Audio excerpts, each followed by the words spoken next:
এখানে বাবা বাজার থেকে নিয়ে এসেছে রুই মাছ, আর এখানে রয়েছে ছোট মাছ। এখানে রয়েছে সবজি।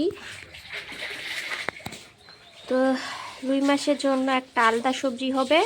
এখানে এনেছে সিম আর বেগুন, টমেটো, আলু, মরিচ আর ধনিয়া পাতা।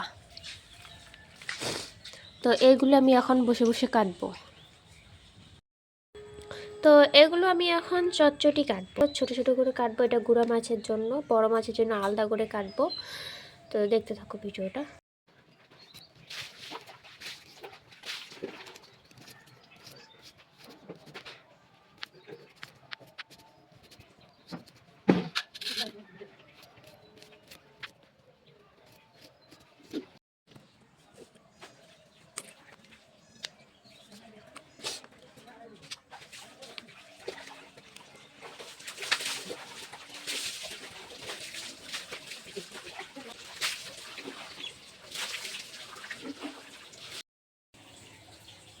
বড় মাছটা খাবে ভাই, আর ছোট গুঁড়া মাছগুলো খাবো আমি।